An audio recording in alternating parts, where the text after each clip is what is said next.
Bueno, como hoy es nuestra última clase de sexualidad y sexuación, voy a iniciar con un pequeño recorrido como para ubicar, a ver de qué estamos hablando, qué es la sexualidad o cómo venimos entendiendo la sexualidad, qué es la sexuación, ¿sí?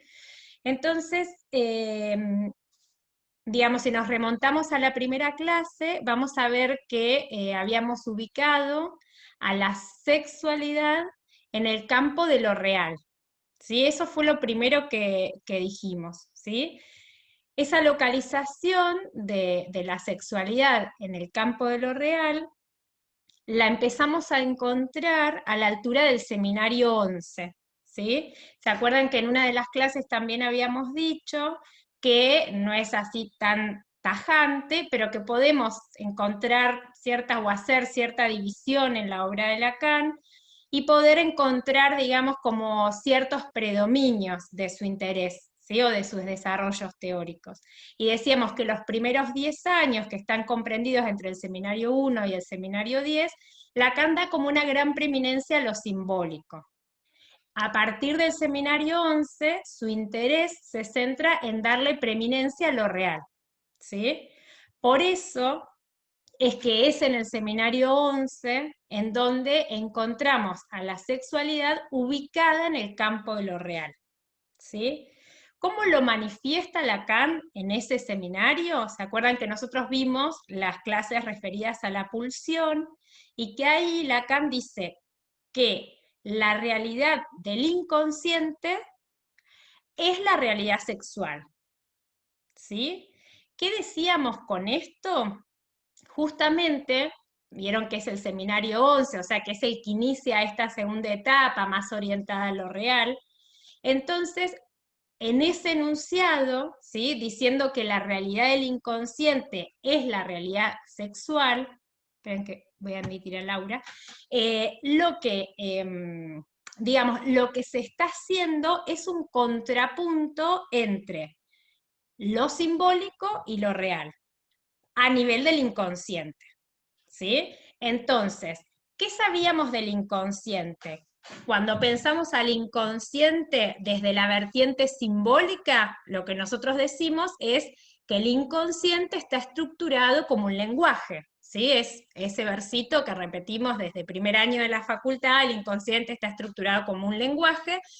¿Por qué? Lacan machaque, machaque, machaca durante los primeros 10 años de su enseñanza en eso, porque lo que está es tratando de diferenciar su inconsciente del inconsciente kleiniano, ¿sí? El inconsciente kleiniano había empezado a adquirir un peso imaginario, ¿sí? Una completud imaginario, que la fantasía, que el pecho bueno, que el pecho malo, ¿sí? Entonces Lacan pretende diferenciar ese inconsciente de los kleinianos de las fantasías originarias,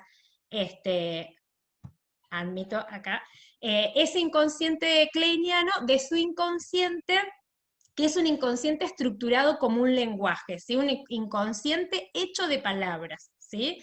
Entonces, eso fue, digamos, machacó con eso durante los primeros 10 años.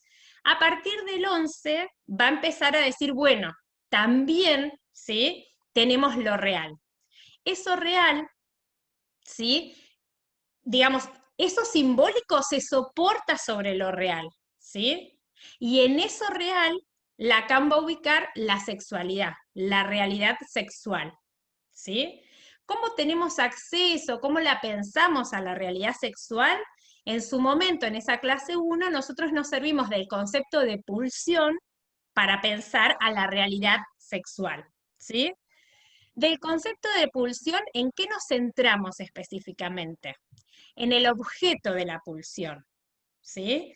Y empezamos a poder pensar a ese objeto de la pulsión desde los tres registros, ¿sí? El registro real, el registro simbólico y el registro imaginario, ¿sí? Decíamos que en la constitución subjetiva, ¿sí? Que para que se produzca un sujeto, algo queda captado por el significante y algo no queda captado por el significante. Ese algo que no queda captado por el significante es lo real, ¿sí? Es lo real del objeto, ¿sí? Que después desde lo simbólico lo vamos a leer como falta en ser, ¿sí? O también lo podemos pensar desde lo imaginario como objetos señuelos. Pero para que se produzca tanto el objeto simbólico como el objeto imaginario es necesario que previamente, ¿sí? O sea, que se esté instalado, eso se soporta sobre lo real, ¿sí? Lo real de la pérdida real del objeto. Vamos hasta acá, si voy muy rápido, vamos parando, me preguntan. ¿Vamos? Bien. Bueno, entonces ahí teníamos, digamos, esto, ahí logramos entonces ubicar a qué nos estamos refiriendo con la sexualidad, ¿sí? En el campo de lo real, ¿sí? A la altura del seminario 11, emparentado con el concepto de pulsión, ¿sí? En la clase siguiente empezamos a pensar ya no en la sexualidad, sino en la posición sexuada, ¿sí? La posición sexuada la habíamos definido como la posición que adopta cada sujeto frente a la castración. Y decíamos que a la castración la podemos pensar en sus dos vertientes, la castración imaginaria y la castración simbólica. La castración imaginaria tiene que ver con caer de ese lugar de falo imaginario que el niño o la niña tienen en el deseo materno, en el deseo de quien esté maternando, ¿sí? En el deseo del otro materno, ¿sí? Entonces, caer de ese lugar es la castración imaginaria. Pero esa castración imaginaria, ¿sí? Tiene que venir a reforzarse por la castración simbólica. La castración simbólica está soportada en el significante del nombre del Padre, que permite un cambio, el cambio de la metáfora. ¿Vieron la metáfora paterna? ¿Sí? ¿Qué permite? Permite pasar de un significado, ¿sí? Un significado dado por el deseo de la madre, el significado es rígido, es concreto, es esto me falta, esto sos. ¿Sí? Hay una correspondencia más directa, ¿sí? De ese significado coagulado, ¿sí? Lo que se pasa es a una significación fálica.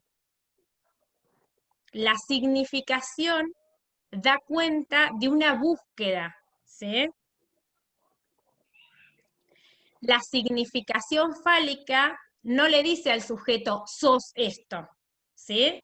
La significación fálica apunta a, no sos eso del deseo de la madre, ese lugar que tenías como objeto imaginario, el deseo de la madre, ¿sí? No sos eso, el ser, el qué ser, hay que buscarlo por toda la cadena significante, ¿sí? No hay un significante que pueda representar al sujeto. No hay uno solo, no hay el significante que pueda representar el sujeto. Esa búsqueda, ¿sí? Es una búsqueda deseante, es una búsqueda de movimiento, ¿sí? Es una búsqueda sin encuentro, es la pura búsqueda en toda la cadena significante. ¿Por qué decimos que no hay encuentro? Porque también Lacan, a esa altura, nos presenta al universo significante como agujereado, como no completo, ¿sí? Falta, digamos, a la altura del grafo del deseo, lo ubica como el significante de una falta en el otro, que se escribe S mayúscula, entre paréntesis, A mayúscula tachado. ¿Sí? El campo, el tesoro de los significantes también está agujereado. ¿Sí?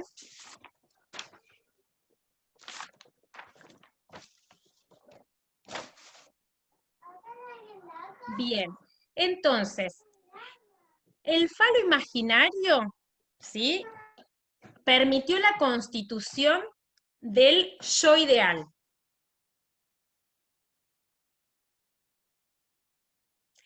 ¿Sí? El yo ideal, que es el que se constituye a la altura del estadio del espejo, ¿sí? Que tiene que ver con la constitución del cuerpo imaginario,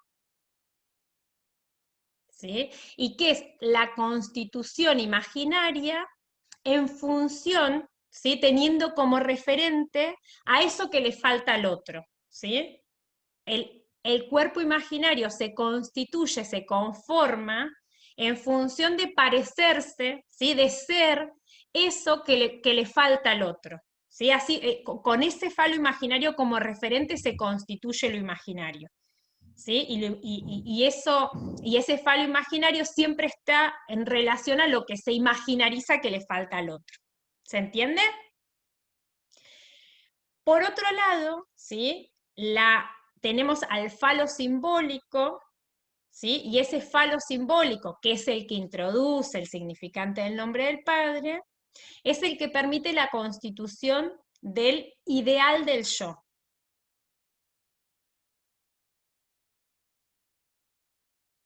¿Sí?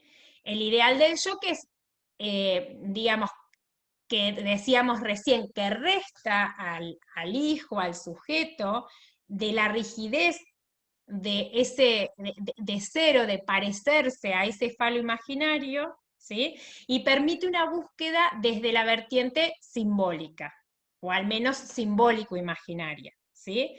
Con ese ideal del yo como referencia, el sujeto va a ubicarse sexualmente, ¿sí? Eso es la posición sexual, ubicarse en relación a ese ideal, ¿sí? Como decíamos, pareciendo tener el falo o pareciendo ser el falo. A partir del momento en el que el falo no se es, porque ya no se es el falo de la madre, porque se cayó de ese lugar, porque operó la castración simbólica, ¿sí? Solo nos queda un parecer, ¿sí?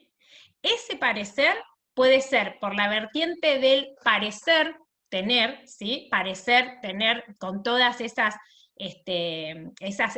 emblemas fálicos de los que hablábamos las clases anteriores, ¿sí? Cada cultura, cada tiempo, cada época da distintas modalidades, distintas presentaciones a cómo ubicarse teniendo el falo, ¿sí? O puede ser, digamos, siendo el falo. Siendo el falo que no es siendo el falo, digamos, a nivel de como se lo era a nivel imaginario, sino pareciendo serlo, ¿sí? Lo que hablábamos como la mascarada, ¿sí? Haciendo una cobertura del cuerpo en donde pareciera que se es el falo, ¿sí? Que se es, digamos, lo que causa el deseo del otro. ¿Vamos hasta acá? ¿Se va entendiendo? ¿Sí? Bueno. ¿Ese parecer sería el semblante, Pilar? ¿Lo mismo? Claro, son semblantes, semblantes del falo, ¿sí? Que el falo no hay que pensarlo como algo, ¿sí? Sino como representante de lo que falta, ¿sí? El falo es lo que representa la falta, ¿sí? Pero como no nos bancamos la falta, ¿sí? La cubrimos. ¿Cómo? Con emblemas, ¿sí? Con cosas que disfracen, que taponen, que mascaren, ¿sí? A esa falta. Pero para poder taparla y todo eso, primero tiene que haber estado instaurada la falta. Y esa falta simbólica se instaura con la castración simbólica, ¿sí? Que bordea la pérdida. Hay pérdida. ¿Sí? ¿Qué hacemos con eso, con esa pérdida? No nos bancamos a andar ahí por la vida con el agujero y entonces lo tapamos. ¿De qué modos? Pareciendo tenerlo o pareciendo serlo. ¿Te puedo hacer una pregunta ahí? Sí. ¿Por qué se dice, o he leído, que en el 10 está, creo que, donde Lacan habla de la mascarada, en el 10 o en el 11, no, ahora estoy confundido. Él dice que la mascarada es una negación de la feminidad para la mujer. ¿Cómo lo entendés vos? Sí. En realidad lo que, o sea, porque la mascarada es una posición fálica, ¿sí? Y la feminidad apunta a soportar la falta, ¿sí? La mascarada es, digamos, es el equivalente a la posición masculina del tener. Se tiene de esa forma, ¿sí? Se cubre, se reviste, se disfraza, ¿sí? Esa falta con la mascarada, ¿sí? Entonces, la mascarada queda vinculada, digamos, a, por ejemplo, la histeria, ¿sí? Y la feminidad es otra cosa, la feminidad apunta a la falta, ¿sí?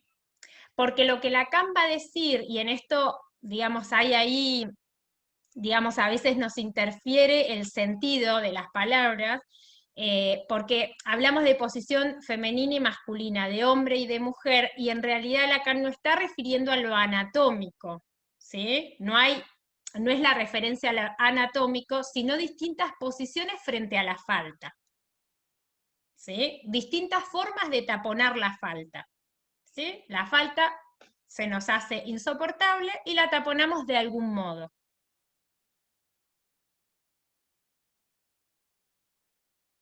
Si yo, digamos, aparento ser lo que causa al otro, ¿sí? Entonces, de esa forma, me voy a sentir amada, ¿sí? Y entonces de esa forma se tapona ese vacío, esa falta estructural, ¿sí? O está el otro modo que es, digamos, llenarse de cosas, de emblemas, ¿sí? Que cubran esa falta, llenarse de títulos, de autos, de casas, ¿sí? De cosas que tapen a esa falta, ¿sí? Esas son las dos posiciones sexuadas de las que habla Lacan. De las que habla Lacan, ¿a qué altura? A la altura de los seminarios 4 y 5, ¿sí? Y ahí tenemos que volver a ubicarnos, ¿sí? Porque 4 o 5 todavía estamos en el plano simbólico, ¿sí? En ese Lacan más simbólico, ¿sí? Entonces, antes de tener otras herramientas, antes de que lo real en Lacan se vuelva un concepto así, eje de su enseñanza, antes con estos recursos diferencia las posiciones sexuadas, ¿sí? ¿En relación a qué? Al falo, ¿sí? Y el falo, ¿cómo lo entendemos? Como lo que da cuenta de la falta estructural,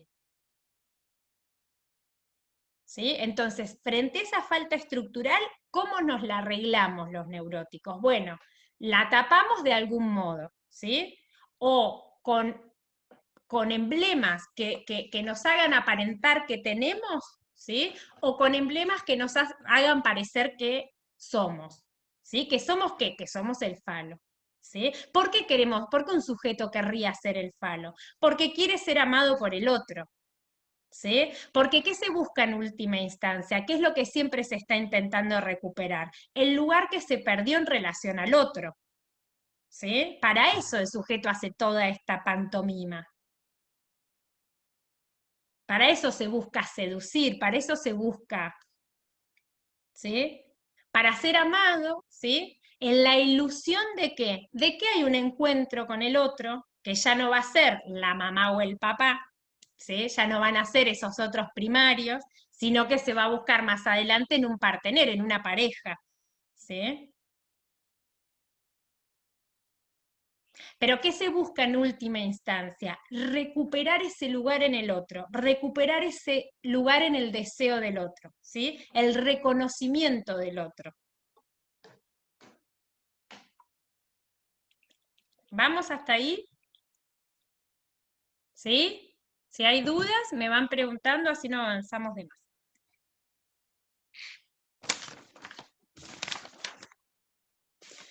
Bueno, ahora nos vamos a meter en seminario 18, 19 y 20, ¿sí?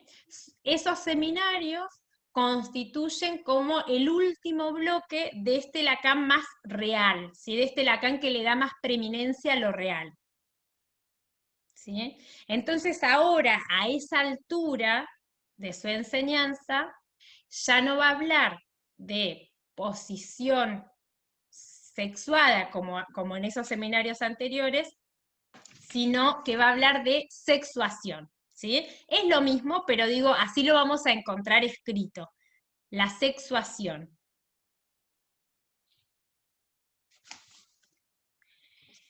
Entonces, a esa altura, lo que Lacan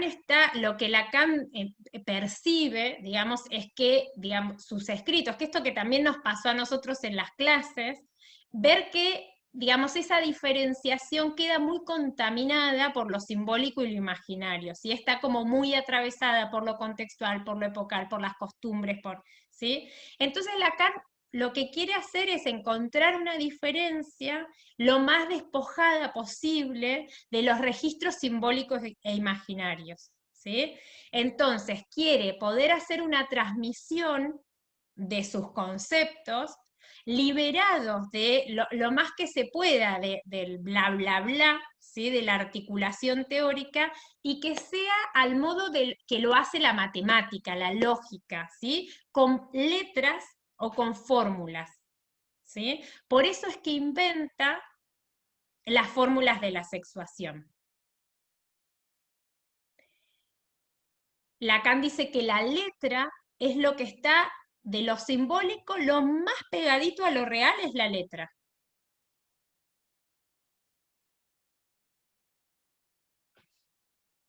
Bueno, ahora vamos a ver si en la última clase logro poner las imágenes benditas sin tanto lío.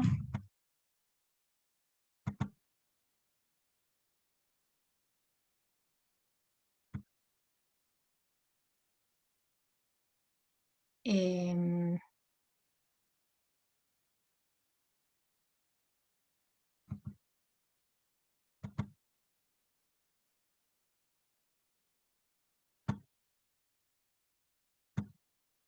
¿Ahí la ven?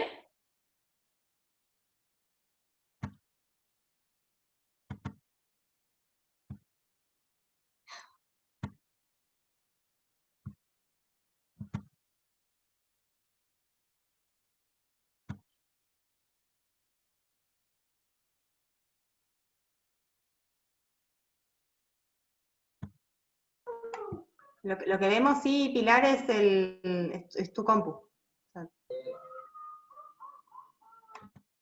Yo no lo puedo creer. Ahí.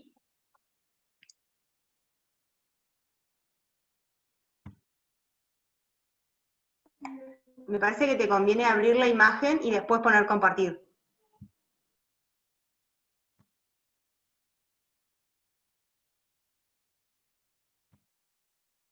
Parece una tomada de pelo, porque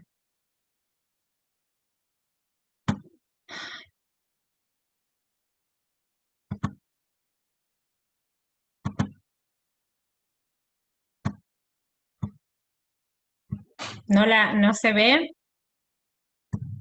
Yo aprieto el botón que dice compartir, no puedo creerlo. Salí del todo. Ahí está. Ahí está, ahí se ve. Sí. ¿Sí? Bien. Bueno, entonces tenemos las fórmulas de la sexuación, la parte superior, digamos, las que trabaja a la altura del seminario 18 y 19. ¿Sí? Tenemos el lado este, ¿sí? Que es el lado izquierdo, ¿sí? Que es el lado que se designa como el lado macho o lado hombre, y este otro lado, ¿sí? Que es el lado derecho, que se designa como lado hembra o lado mujer, ¿sí? ¿Qué está representado? ¿Qué es lo que, digamos, de qué da cuenta Lacan en estas fórmulas? Lo primero que tenemos que hacer es, digamos, saber qué significan los simbolitos. La A, esta al revés, significa todo. La E, al revés, significa existe. Este simbolito significa falo. ¿Sí? Y después la X, que es la función. En la lógica, la X es la función. ¿Sí? Entonces,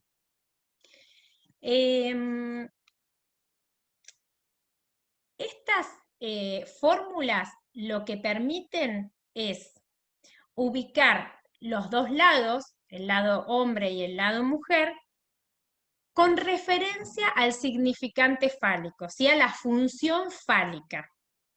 ¿Sí? O sea, van a ver que en todas lo que se repite y lo que se conserva es la función fálica, es decir, el phi de x. ¿Sí? Entonces, en todas eso es lo que se conserva y lo que va variando es qué pasa con esa función fálica. ¿Sí? Algo que me olvidé de aclararles es que también el otro elemento que tenemos es la rayita esta, ¿sí? Que está arriba de algunas de las fórmulas, que significa no. ¿Sí? O sea, siempre que encontremos esa rayita tenemos que saber que hay una negación de eso. ¿Sí? Entonces, vamos a empezar abordando las fórmulas desde el lado hombre abajo, ¿sí? Entonces lo leemos. Todo, porque está la A al revés, x, phi de x. ¿Qué quiere decir eso?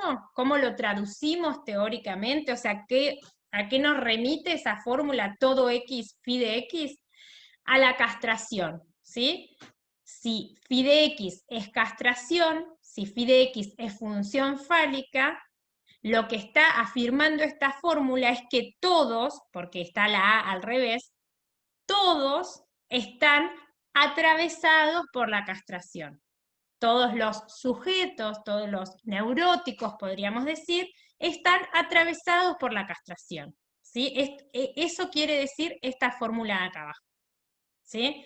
Veamos cómo se siguen ordenando los elementos en función de esta función fálica. ¿Sí? Acá arriba tenemos de nuevo la función fálica, pero negada, ¿sí? Y la E al revés, que significaba existe. ¿Sí? Entonces, ¿cómo la leemos? Existe un X que no phi de X, que dice que no a la función fálica, ¿sí? Que no está castrado. ¿Sí? Así se lee esa parte de la fórmula. ¿A quién ubicamos ahí? Lo que decíamos la vez pasada, ubicamos al padre de la horda, ¿sí? Que Lacan lo llama, ¿se acuerdan que lo veíamos en la clase? Homoinsin, ¿sí? Que sería una forma, un neologismo que él inventa, que digamos es un hombre sin la pérdida del objeto, un hombre que no perdió el objeto, ¿sí? Entonces, ese otro, ¿sí? Ese otro sin castrar no existe en la realidad material, porque el otro, ¿sí? Lacan siempre lo ubica, vieron que después dice no hay otro del otro, o lo tacha, siempre Lacan lo pone como el significante de una falta en el otro, ¿sí? Pero que no exista no impide que el neurótico le dé una consistencia, ¿sí? Entonces, ¿qué hace el neurótico? Siempre hace encarnar en alguien, ¿sí? Se encuentra un agente que le represente ese otro no castrado, ¿sí? Puede ser el padre, el jefe, la esposa, el esposo, un amigo X, alguien, ¿sí? Que cómo lo ubica, digamos, que el neurótico al que el neurótico le va a atribuir todo el goce, ¿sí? Entonces, el neurótico supone que hay alguien que goza de todo, ¿sí? Y él queda por fuera de ese goce, ¿sí? El neurótico, la neurótica, porque de este lado se ubican, ¿sí? No solo las personas con pene, ¿sí? Lacan, digamos, ya vimos que deja lo anatómico de lado y la diferencia no tiene que ver con eso, sino con la posición respecto de la función fálica. Entonces, de este lado tenemos a todos los sujetos neuróticos, con esta lógica que nos cuadra en cualquier caso clínico, incluso si nos pensamos a nosotros mismos, ¿sí? Bien, pasemos ahora a analizar el otro cuadro. ¿Sí? El otro lado de las fórmulas, que es el lado derecho, el lado mujer o el lado hembra. ¿Sí? Leamos. Dice, existe, que es la E al revés, no, perdón, no existe, porque lo empezamos leyendo desde arriba, no existe un phi de x que no esté castrado, ¿sí? Entonces, no existe uno que no esté castrado. Eso es un equivalente a qué? A esta fórmula, ¿sí? Porque acá decimos todos están castrados y acá decimos no existe uno que no esté castrado, ¿sí? Son formas lógicas de dar cuenta de la castración. Pero que no exista uno o una que no esté atravesado por la castración no implica que todo quede captado por el significante fálico, ¿sí? Eso que resta, eso que no queda capturado por el significante fálico, Lacan lo va a escribir con esta fórmula de acá abajo. ¿Cómo la leemos? No todo, esa al revés, ¿se acuerdan que era todo? Entonces, no todo X, phi de X. No todo está capturado por el significante fálico.